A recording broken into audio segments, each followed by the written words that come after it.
Seja muito bem-vindo e muito bem-vinda a mais uma mesa marcial, a primeira mesa marcial desse ano.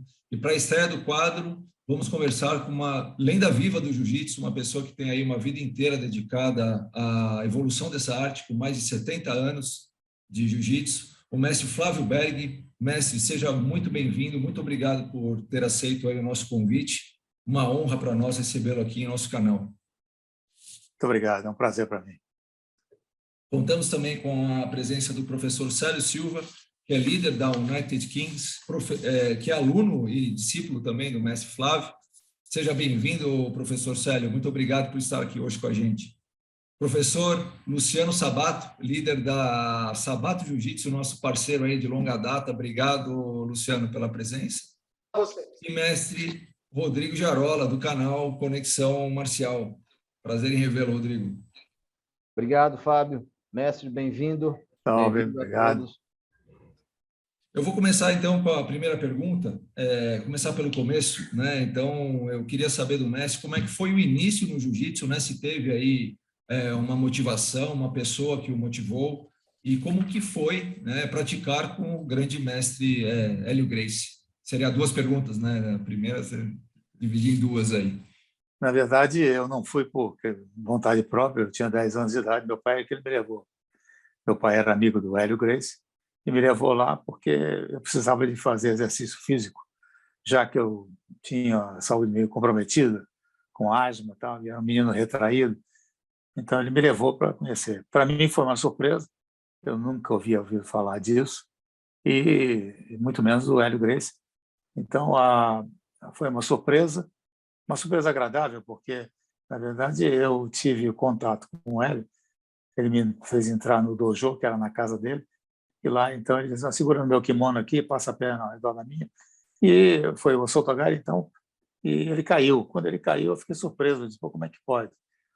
E aquilo ali me entusiasmou, mas o fato de ser um ambiente fechado, forrado todo o solo e as paredes forradas, isso me dava uma sensação desagradável de poeira e, consequentemente, a crise vinha. Então, durante os 3 primeiros anos, foi muito reticente. Eu ia, mas às vezes desistia de ir porque não estava em condições, às vezes começava a aula e não levava adiante, mas foi uma experiência maravilhosa, principalmente nas mãos de um gênio, de um sábio como Hélio Gracie. Qual foi a maior lição que o senhor carrega do mestre Hélio? Se é que dá para eleger. Bom, uma em especial que marcou muito, porque teve a ver comigo, né? Quer dizer, eu mesmo sabendo e praticando jiu-jitsu com o Hélio Gracie, eu sofri uma violência de um amigo e de um colega de colégio, que era bem mais velho que eu tinha uma admiração enorme, e que, por uma razão fútil, tá, ele me deu um tapa na cara e eu não tive reação. E, subsequentemente, aquilo se transformou num drama pessoal. Quer dizer, eu entrei em crise de depressão e não queria mais ir à escola, não queria me alimentar. Então, nesse momento, meu pai fala com o Hélio, diz, olha, o Flávio está nessa situação, se podia ajudar e tal. Então, o Hélio vai ao colégio onde eu fui. Como eu era taxado de covarde no colégio, porque não tinha tido reação alguma, e aquele colega continuava me provocando, então, e eu continuava não reagindo, então o Hélio chegou na escola, todo mundo conhecia. O Hélio era uma personalidade fantástica, apesar de não ter televisão, você tinha a imprensa, dava alto destaque ao Hélio Gracie, então todo mundo sabia, o Hélio Gracie está aí, o Hélio Gracie está aí. E ele perguntou para todos os alunos, né, eu vim aqui para buscar o instrutor da academia, Flávio Berg. E o pessoal ficou surpreso, como é que pode ser instrutor da academia um cara que toma um tapa na cara e não reage? Então, um dos alunos questionou, aquela roda enorme de alunos ao redor dele, mas ele é covarde, ele apanhou na cara. Ele disse, não, eu não autorizo o instrutor da minha academia a bater nos outros na rua. Se ele quiser fazer um encontro, ele vai para a academia e lá, então, sob supervisão, ele pode provar que ele não é covarde. Isso, para mim, foi uma maior lição. E foi não só uma lição, como foi um impacto muito grande, porque transformou radicalmente a relação que eu tinha com aqueles alunos todos. De covarde, eu passei a ser considerado um ser estranho. Quer dizer, não virei herói, mas um ser estranho. Quer dizer, como é que pode? O que é isso? Como é que uma pessoa que apanha na cara e que sabe lutar não reage. Então, para mim, a coisa mais marcante de toda a minha história com o Hélio Gracie foi isso, apesar de tantas outras espetaculares, mas essa foi a mais marcante, porque foi exatamente quando eu tinha 13 anos de idade. Então, é um momento crítico, né, na vida de um adolescente, quando ele se vê frente a um problema seríssimo, né, e que atinge diretamente com o emocional e o seu comportamento e consequentemente, com a atitude dele, aquilo me fez, sabe, sentir mais confiante um pouco. Mas, ainda assim, eu estava reticente, mas ele me pegou, botou dentro do carro dele, estava estacionado na porta do colégio, e vem comigo. Então, eu fui, ele foi me deixar em casa e disse, olha, eu estou com uma academia nova, ele tinha acabado de recém-inaugurar a academia famosa, Academia Gracie do Rio, da Avenida Rio Branco, no Rio, e para que você vai na academia, logo que você vai em casa, almoça e vai para a academia. Quando eu cheguei na academia, ele me apresenta ao João Alberto Barreto, que era um jovem de 16 anos e já era instrutor, e me entregou nas mãos do João e disse, olha, agora João Alberto, agora você vai cuidar desse menino, que é filho de um grande amigo meu, e que eu quero que você o transforme num professor e num campeão. E nas mãos do João Alberto foi muito, muito fácil, porque havia uma identidade muito grande. Havia uma diferença de 3 anos de idade, 3 anos de vida. Então, para mim, era uma referência fantástica. E, consequentemente, foi ali que eu dei o grande passo para me transformar no professor, porque o João Alberto é extremamente dedicado, extremamente competente e com uma sensibilidade enorme. Ele fez um trabalho magnífico comigo e, pouco tempo depois, eu estava absolutamente dominando as minhas emoções e conseguindo ter equilíbrio suficiente para que aquilo ficasse no passado. Então, foram os 2 momentos mais importantes da minha passagem no jiu-jitsu. Mestre, aproveitando, né, essa história, eu gostaria de saber, na opinião do senhor, qual que é a importância e a relevância do jiu-jitsu para a vida, na opinião do senhor? O jiu-jitsu trata de alguns aspectos que são fundamentais na vida de qualquer pessoa. O primeiro deles é o aprendizado da autodefesa, que faz com que você tenha um controle nas suas emoções muito maiores. Não é o fato de você saber a autodefesa que você pode ir para a rua e brigar, mas é o fato de você saber que, se você estiver numa situação crítica, você terá, pelo menos, a capacidade de se comportar adequadamente, de maneira que você não sofra consequências que possam acabar com você. Isso quer dizer o seguinte: você saber defender um soco não quer dizer que você vai para a rua e sai e defende qualquer soco. Quer dizer que você tem equilíbrio para não entrar naquela situação e, se lá estiver, você saber se comportar.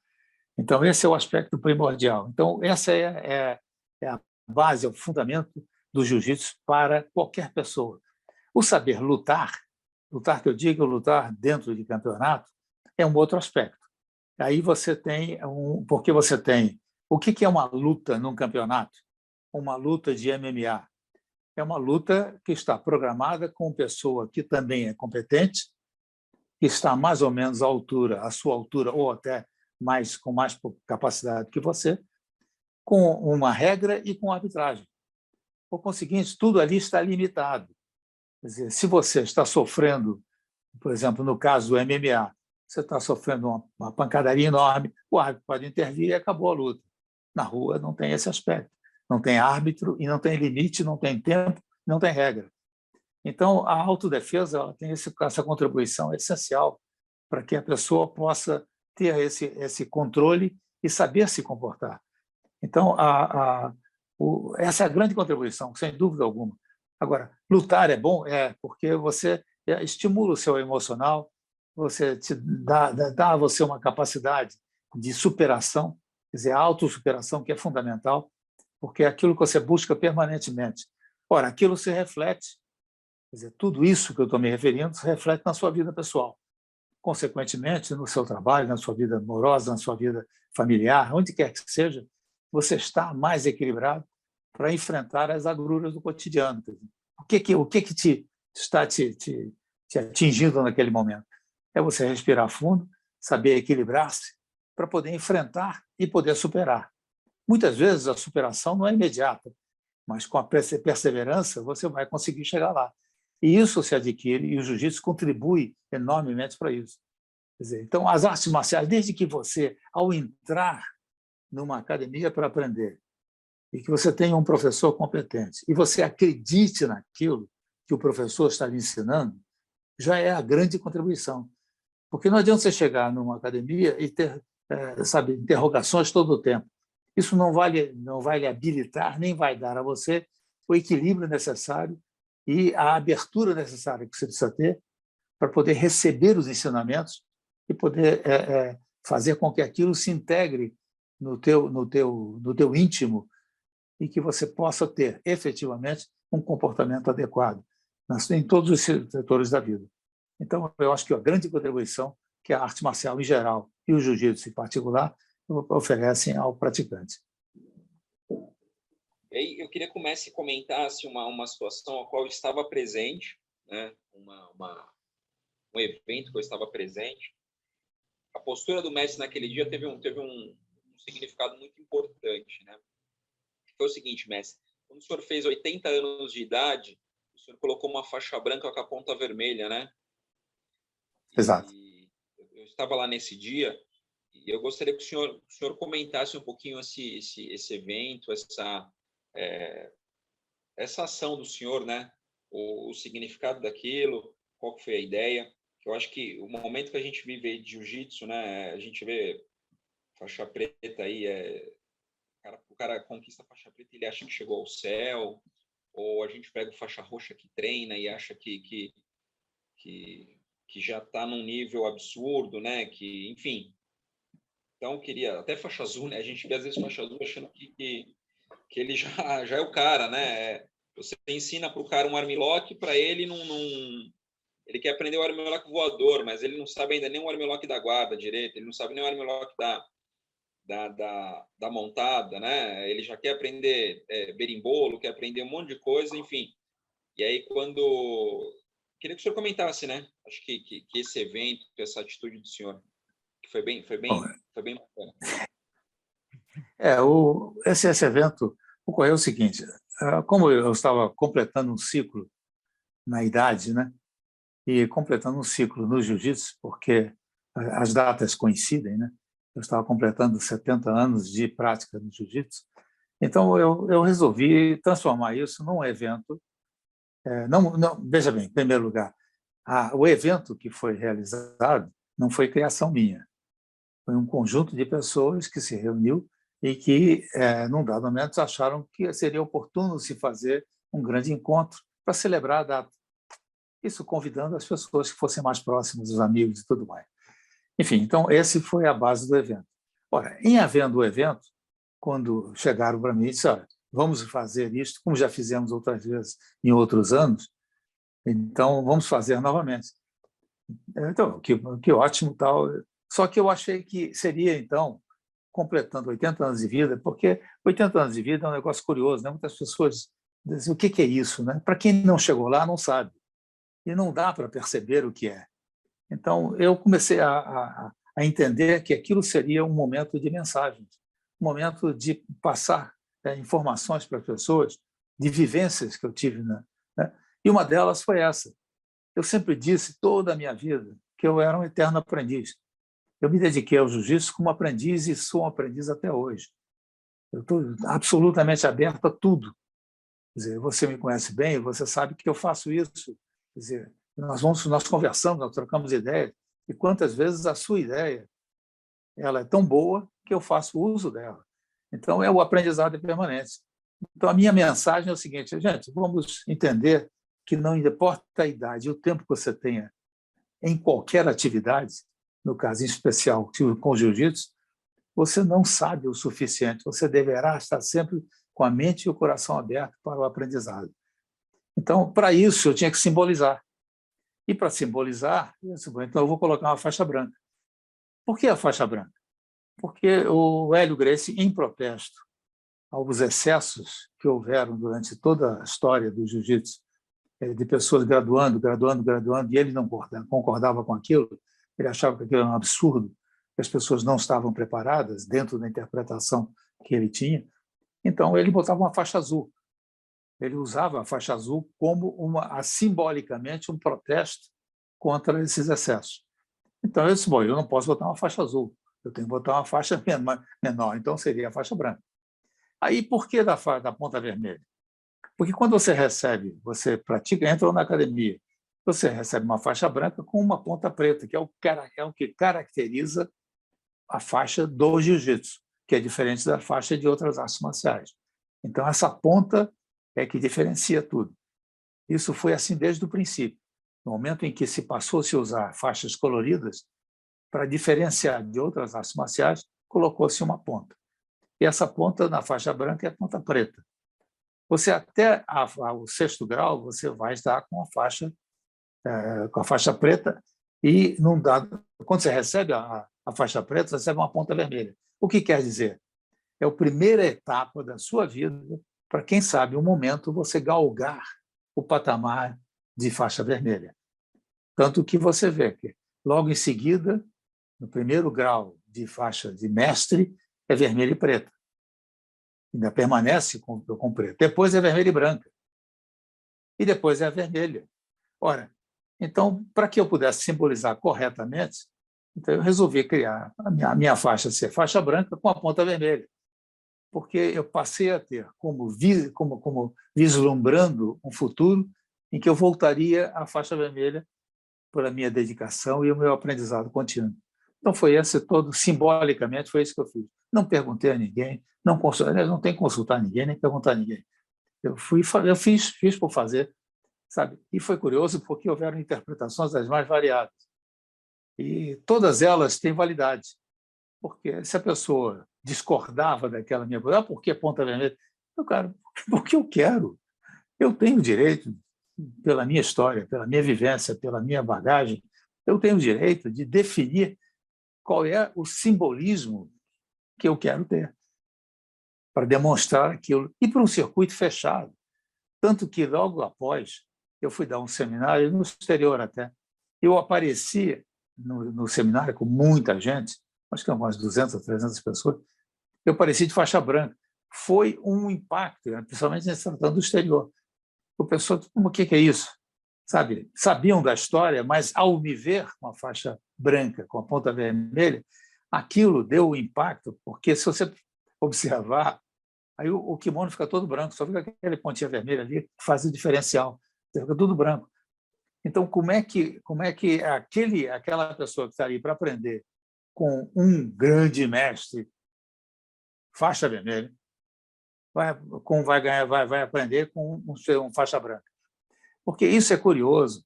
A faixa, muitas vezes, cria o indivíduo, e não é um indivíduo que faz o conteúdo. O seu conteúdo é que faz a faixa. Então, isso aconteceu comigo uma vez na Europa. Fui dar um seminário numa região em que eu nunca tinha estado. Entrei no vestiário, comecei a trocar de roupa. Quando eu tirei a faixa de dentro da mochila, aí o pessoal que estava no vestiário, assim, esse é o mestre. Sabe, quer dizer, por quê? Então eu só sou mestre porque eu tenho uma faixa vermelha? Não, eu sou. A faixa é irrelevante. Ela é apenas o conteúdo que eu tenho de graduação dentro de um valor hierárquico que se criou dentro do jiu-jitsu. Ponto. Não tem outro valor. Sabe? Então, essa foi a razão principal de eu ter usado a faixa branca. E ela está arquivada, está guardada, mas não porque eu não gosto dela, né? Eu acho muito bacana, eu gostaria de usar mais vezes. Mas é que as pessoas se sentem um pouco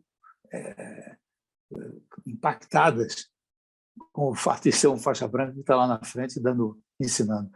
Porque é curioso, porque essa associação entre um fato e outro seria desprezível, no meu ponto de vista, para mim é irrelevante.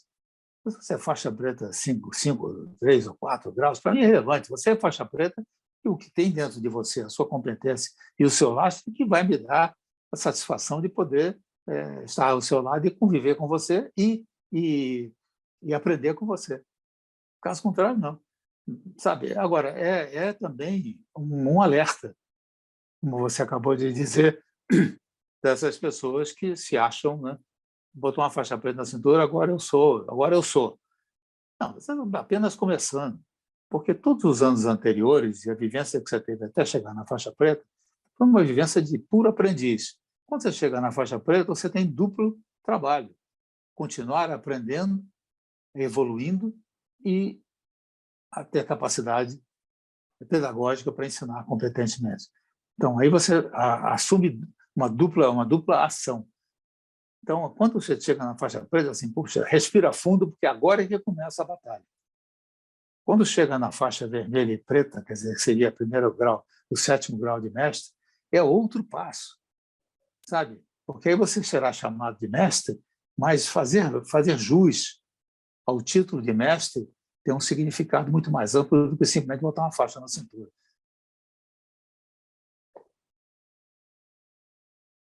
Está de acordo, Sabato? Mestre, eu queria mudar um pouquinho de assunto e perguntar uma coisa que eu tenho uma curiosidade muito grande, como lidar, como o mestre acharia mais adequado lidar. Hoje, muitas escolas de jiu-jitsu, academias, elas acabam focando as aulas dela muito na parte do jiu-jitsu competitivo, né? Não que isso seja ruim, mas o formato de aula, desde o aquecimento, parte técnica e os rolas, vamos dizer assim, é tudo voltado para a competição, né? Eu queria saber, primeiro, o que o mestre acha disso e um conselho que o mestre daria para os professores para conseguir equilibrar outros aspectos do jiu-jitsu, da arte marcial, enfim, que são super importantes e que às vezes são deixados de lado. E o professor acaba focando só na competição, sendo que a maioria das vezes, a maioria esmagadora das vezes, a academia tem pouquíssimos atletas, né? Pouquíssimas pessoas que competem. Eu queria saber o que o mestre acha sobre isso, por favor. Com certeza. Na verdade, a questão é muito pertinente e muito oportuna. O fato é o seguinte: a atividade esportiva, que é justamente o elemento recreativo da arte, ela é extremamente válida. Tanto que você, mesmo que você tenha uma escola que tenha como fundamento o ensino da autodefesa, sempre haverá a oportunidade de fazer o rola, quer dizer, que seria a parte esportiva, a parte recreativa. Então, portanto, os dois caminham juntos. O fato de que as academias, com a proliferação de academias nos últimos 20 anos, o que ocorreu é o seguinte: as pessoas não têm formação pedagógica e conhecimento técnico para ensinar a arte como ela é. Então, é muito mais fácil você chegar numa aula, mostrar uma posição e a pessoa tentar repetir aquilo. Porque, pronto, você resolveu o seu assunto e depois deixa ali, puxa um aquecimento brutal, em que o camarada está 50% exaurido já, ou até mais do que isso, e depois bota ele para rolar. Isso é simples, fácil, qualquer um pode fazer. Você não precisa ser professor nem faixa preta. Qualquer um pode fazer. Quer dizer, hoje eu vou mostrar uma técnica. Porque o professor, que é professor, ele não mostra, ele ensina. Ele demonstra a forma de ensinar aquilo que ele está ensinando. Então, essa é a grande diferença. Então, o que eu vejo é que a proliferação das academias conduziu as pessoas a terem esse tipo de atitude. E transformou muito mais fácil agora. Sobre o outro aspecto promocional, também isso foi dado ênfase à competição, que é o que aparece. Quer dizer, quando você faz uma equipe de competidores que tem títulos, você está em destaque, você passa a ser uma academia de campeões, uma academia, e isso tem como reflexo a atração de outras pessoas. Aí eu quero estar naquela academia porque quem dá aula é um campeão. Ele pode não saber dar aula, mas é que ele está lá e toda vez que ele ele mostra uma técnica, ele se transforma numa atração. Quer dizer, ele é um exibitor de técnica. Sabe? Então, a questão é tão distante uma da outra entre você ensinar e você mostrar. Eu vou demonstrar. Quer dizer, então, quando eu dou uma aula, eu digo, olha, eu vou ensinar e vou demonstrar a técnica que eu estou lhe ensinando. Eu não vou mostrar simplesmente. Se eu mostrar, vou me exibir, aí eu posso fazer o show que eu quiser, e posso até impressionar, como já houve casos de eu fazer certas técnicas, na hora de ensinar a técnica, a pessoa diz assim, poxa, que espetacular, tal, não tinha nada de espetacular. O que tinha ali é que ela foi a evolução do movimento, permitiu que a interpretação das pessoas que estavam presentes é que aquilo era uma técnica espetacular. Depois todos fizeram e deixou de ser espetacular, passou a ser normal. Então, o que eu vejo é que não tem nenhuma solução a curto prazo, nem a longo prazo, eu acredito, sabe, para uma transformação desse aspecto. Primeiro, porque a atração da competição é enorme, sabe? A atração por esses aspectos eu já levantei. Agora, isso faz com que muita gente deixe de ir e frequentar uma academia que só trata de luta, porque às vezes a pessoa não tem tempo para lutar, não tem tempo para fazer aquilo, não pode se machucar, não pode ficar, sabe, porque ele tem a sua vida pessoal e que muitas vezes impõe a ele certas restrições. Por exemplo, se o sujeito é um cirurgião, você imagina a delicadeza que ele deve ter com as suas mãos para que ele não sofra um problema qualquer e que venha trazer consequências maléficas na sua atividade profissional. Ora, então, aí você me perguntaria, bom, mas a autodefesa, a autodefesa ela é a essência da arte. Através da autodefesa, você conhece todos os elementos que podem te trazer essa satisfação lúdica de brincar. Porque quando você ensina uma técnica de autodefesa, você está dando à pessoa o elemento essencial para a sobrevida, para a autoconfiança, para o equilíbrio emocional. E dando a ele uma informação na qual ele não tem árbitro, não tem tempo e não tem graduação. E na autodefesa você só tem um tiro. Ou você é competente em defender-se, executar aquilo e ir embora para casa são e salvo, ou você vai sofrer as consequências.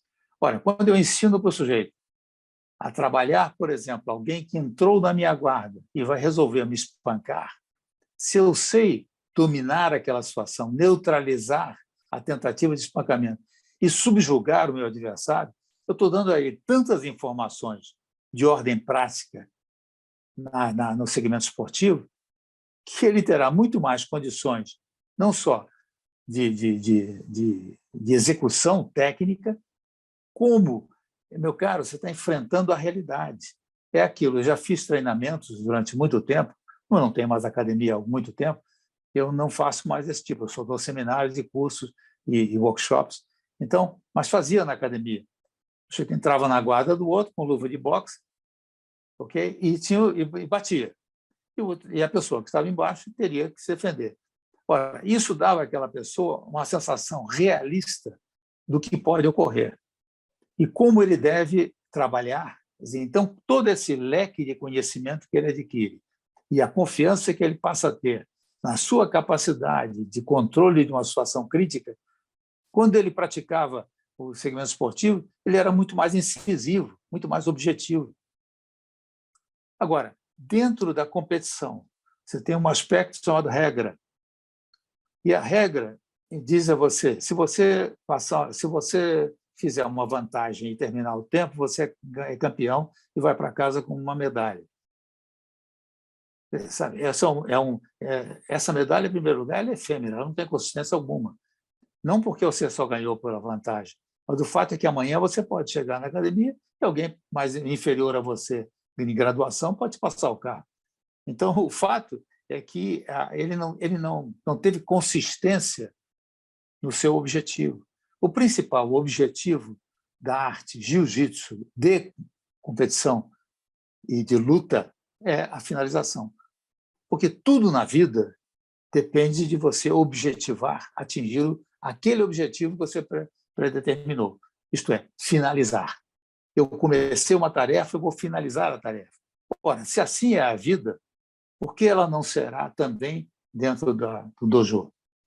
Mestre, pegando o gancho da questão da autodefesa, né, existe aí um mercado de defesa pessoal, né, e, sei lá, a minha percepção é que muitos desses seminários e práticas são perigosos, né, para quem participa, né, no sentido Exato. de colocar as pessoas em risco ou estar transmitindo algo que foge um pouco foge muito, na verdade, do que acontece quando a gente encara a realidade nas ruas. Eu queria saber do senhor, qual a sua opinião a respeito disso? Aí você tocou num ponto crítico. Quer dizer, ensinar autodefesa é uma ação que pode se transformar em uma ação criminosa.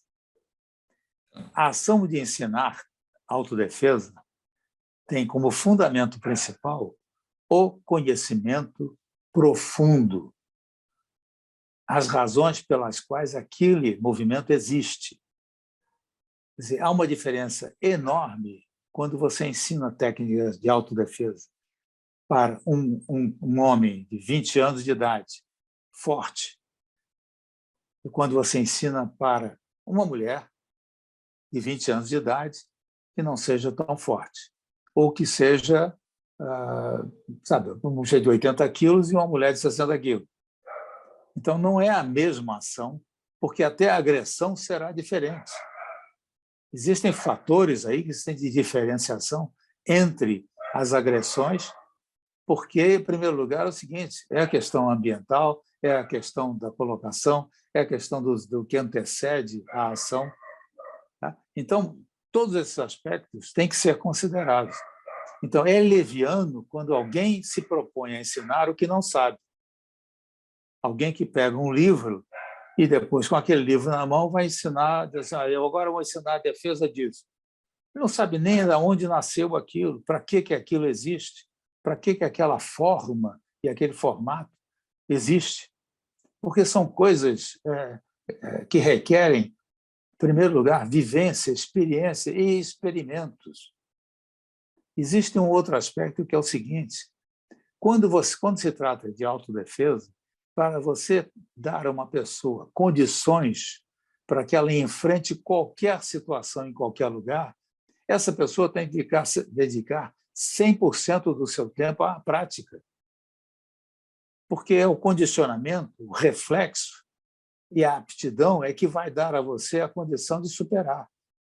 Então, quando se diz que você está preparando uma pessoa para qualquer situação na vida, não é verdadeiro. Você está preparando, você está dando condições à pessoa para que ela, emocionalmente, tenha mais equilíbrio, tenha mais percepção dos fatos que estão ocorrendo, para que ela possa tomar uma atitude, às vezes até de afastar-se do ambiente. Sabe? Quer dizer, então, muitas vezes, eu tenho meu exemplo comigo mesmo. Sabe? Com a minha formação, foi uma formação rigorosa na Academia Grace, porque você, para ser professor na Academia Grace, você tinha que estar altamente preparado, não só do ponto de vista da competência técnica, mas do ponto de vista físico, mental, sabe? Todos esses aspectos você tinha que estar absolutamente aflorados. E como a gente praticava aquilo o dia inteiro, o reflexo estava tão condicionado que a gente agia. Então, qualquer ação que houvesse ao meu redor, eu me propunha, quantas vezes eu entrei em situações gratuitamente, apenas porque eu vi que, não, por exemplo, havia uma covardia, uma coisa qualquer, então eu tomava uma iniciativa. Coisa essa que, se eu fizesse na atualidade, eu poderia não estar falando com vocês aqui agora. Eu estou falando isso de uma época mais romântica, em que as coisas tinham um pouco mais de dosagens. Hoje não tem dosagem alguma. Hoje o que prevalece é a maldade. Sabe? Então, a questão é que o ensino da autodefesa precisa ser altamente especializado. Então, eu sempre disse isso, continuo repetindo, deveria haver um regulamento, uma lei que proibisse que as pessoas que se propõem a ensinar autodefesa o fizessem se não estivesse lastreado com os fundamentos e a competência necessária. Senão é mentira e vai induzir pessoas a falhas e erros que podem trazer até a morte. Então, isso é grave. Eu tenho assistido na internet, inclusive, diariamente, coisas incríveis, bárbaras, de uma irresponsabilidade. Agora, a irresponsabilidade daquele que abre a sua porta lá e se propõe a ensinar é está resumida naquele ambiente e dos infelizes que foram lá acreditando que podiam aprender. Mas isso é uma questão de legislação. É muito mais rigoroso do que isso. Não se pode ensinar. Eu vi, no mundo inteiro acontece isso, não é privilégio do Brasil. Em quantos lugares eu vi pessoas ensinando coisas que não têm consistência e que é mentiroso, não vai levar ninguém, qualquer pessoa, a qualquer resultado positivo. Então, autodefesa necessita de conhecimentos profundos. Esses conhecimentos são apoiados em quê? Prática contínua. O professor que se propõe a ensinar autodefesa tem que estar praticando para poder afirmar o que ele está transmitindo. Então, por exemplo, vamos dar mais uma vez aquele exemplo da defesa de um soco. Ora, por que aconteceu o soco? O elemento, qualquer pessoa que agride, ela pressupõe que está agredindo e que vai atingir o seu objetivo. Então, quem desfere um soco está seguro de que aquele soco vai atingir o seu objetivo. Imagine, ela já está preparada para a ação. Quando você é surpreendido com aquele soco, você terá que ter um reflexo de tal ordem para que você possa interferir, neutralizar o soco e ter como resultado a definição daquela ação, consequentemente, que seria a submissão. Então, você passará a usar de um elemento que chama-se surpresa. Aquilo que iria ser surpresa para você, alguém desferindo o soco, você o surpreenderá, o seu agressor, com a neutralização, a defesa e depois a execução. Isso são aspectos que têm que ser levados à conta, porque senão não é verdadeiro. Sabe? Quer dizer, não adianta fantasiar. É a mesma coisa que se você quiser praticar como esporte, é uma coisa. Mas se você quiser levar a sério como arte marcial, ela precisa ter fundamentos marciais, condições e competências necessárias. E para cada lugar e cada país é uma situação diversa. Existem países, como no caso dos Estados Unidos, em que você tem regiões em que você pode andar armado. Ora, então você terá que ter um comportamento diferenciado, porque você tem um recurso adicional. A lei é rigorosa, sem dúvida, mas você tem um elemento adicional. Então, para você andar armado, o primeiro aspecto que você precisa saber é o seguinte: eu sei atirar, primeiro. Segundo lugar, eu tenho coragem de atirar em alguém, sabendo que aquilo pode resultar na morte do indivíduo. Então, esses são os aspectos a serem considerados. É a mesma coisa que você fazer autodefesa e, na hora em que você executa a técnica de autodefesa, haverá consequências. Por exemplo, quebrar um braço. Então, a pergunta que você faz ao aluno: você está preparado para quebrar um braço? Porque senão, então, não pratica, faça outra coisa. Vai para o lado esportivo, você vai para fazer brincadeira, vai se divertir. Porque isso faz parte de um contexto que é extremamente rigoroso na consciência do indivíduo. E consciência do professor, no sentido de estar ensinando e passando à pessoa a mensagem adequada, para que ela não se iluda e não fique com fantasias na sua cabeça. Eu tive algumas fantasias quando eu era bem jovem, quando eu comecei a treinar com afinco, já no caso com o João Alberto Barreto, eu passei a fazer fantasias na minha cabeça. Eu achava que eu era um super-homem. Sabe? Por quê? Porque se eu fazia aquilo tudo na academia, com uma precisão enorme, então eu chegava na rua e dizia assim, sabe, se alguém se aproximar, eu sei dominar, sei executar. Sabe? Mas eu estava sendo treinado para ser competente naquilo, mas eu tinha a ilusão de que eu era mais do que competente, eu era super-homem. E aí já é uma deformação. Quando você passa a ter a consciência de que tudo isso vai se refletir na sua capacidade emocional de enfrentar a situação, aí a coisa muda de figura. Então, a questão de autodefesa é extremamente complexa e que requer a consciência e uma legislação rigorosa para que não haja, como houve no próprio jiu-jitsu voltado para o esporte, a proliferação de academias, e hoje, como virou moda, né, dizer que ensina autodefesa ou defesa pessoal, existe um aspecto aí que precisa também ser definido. Autodefesa é aquilo que você pratica, é aquilo que lhe cabe praticar.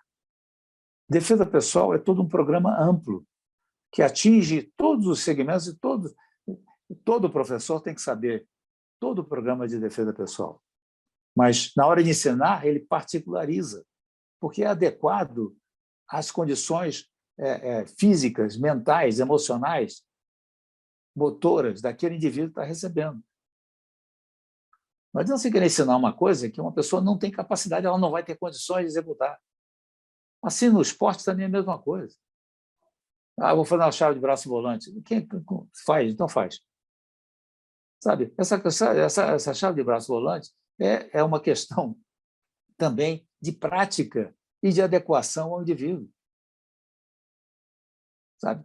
A própria chave de braço volante, se eu hoje for fazer, eu tive que modificar a ação face às minhas lesões, lesão de joelho, esse negócio todo, a capacidade de sustentar o cheiro no ar, tá? Para que eu pudesse fazer a chave de braço volante. Ora, então essa adaptação que é exatamente aquilo que você tem que transmitir ao aluno. Então não adianta você generalizar. Por isso é que quando você chega e mostra uma técnica, o que vai ocorrer é que o aluno vai tentar repetir e não consegue. Você tem que ensinar a técnica, destacar os detalhes, os fundamentos daquela técnica, e ele vai adaptar aquilo à sua capacidade física, emocional e motora. Esses são os aspectos principais. Mestre, eu gostaria de saber qual é a mensagem do senhor para aquela pessoa que está iniciando a prática não só do jiu-jitsu, mas de qualquer outra arte marcial. Bom, aí é aquela história que eu estava acabando de falar. Procure uma academia em cujo professor tenha competência pedagógica e conhecimento técnico. Procure as suas origens, veja quem é, de onde ele vem, sabe? Porque se você está em uma academia e não conhece nada, você ouviu falar, eu ouvi falar no jiu-jitsu, eu vou na academia ali na esquina. É evidente que você não tem capacidade de fazer uma avaliação porque você não conhece nada. Mas se você, pelo menos, conversar com o professor e depois você procurar a sua linhagem e pedir a ele que conte da sua experiência, da sua vivência, você vai ter alguma informação que pode ser o diferencial. E esse diferencial vai fazer uma diferença enorme na sua vida futura, na prática da arte marcial. Eu já vivenciei pessoas de outras artes marciais extremamente competentes e outros sem absoluta nenhuma competência, sabe? E vivenciei isso no mundo inteiro. Quando eu comecei a trabalhar na Europa, em que praticamente ninguém conhecia o jiu-jitsu, conhecia o que acontecia no UFC. O UFC foi uma grande explosão de informação. Era o Royce de kimono contra adversários maiores e mais fortes. Então, aquilo é jiu-jitsu? Aquilo é parte do jiu-jitsu. Aquilo é uma parte de quem está com todo o lastreamento técnico necessário e capacidade também para poder realizar aquilo. Então, não venha com a ilusão de que você vai aprender aquilo que está ali, daquela maneira, no dia para a noite. Então, o fato é que, quando eu comecei na Europa a trabalhar, a maior frequência eram de frequentadores dos cursos, dos seminários que eu dava, de pessoas que vinham de outras artes marciais, predominantemente o do judô e karatê. E isso depois vieram pessoas de aikido, taekwondo, enfim, mas do boxe thai, quer dizer, são mais basicamente do judô e do karatê, em busca de alguma informação adicional que pudesse complementar a sua vivência e a sua experiência. Então, e nessa época, o que era curioso é o seguinte: você encontrava pessoas que eram faixa azul e estavam dando aula. Mas assim, puxa vida, como é que é possível? Então, sabe, numa terra de céu, você não tem ninguém sabe. Então, o sujeito acaba, ele conhece um pouquinho, viu alguns vídeos e faz. O que ele está fazendo? Ele está trocando ideias, está mostrando o que ele viu e de a maneira que ele interpretou. Então, o que eu acho que a pessoa, para ter um bom futuro na arte marcial, qualquer que seja, e no jiu-jitsu em particular, é saber a história. Conversa com o professor. Conversa. Se é uma criança que vai enfrentar uma escola, os pais têm a obrigação de ter essa conversa muito séria para não se iludir e não ter um problema de deformação daquela criança, sabe? Porque ela pode vir com ideias completamente distorcidas do que se propõe exatamente a arte marcial. A arte marcial, no caso, para a criança, é um processo educacional que vai lastrear essa criança com autoconhecimento, com um pouco mais de controle emocional, que são fatores que contribuem. Então, não batendo uma porta, pensa 2 vezes e questione. Você tem o direito e você tem o dever, senão você pode tropeçar e ficar desiludido e estragar o seu futuro.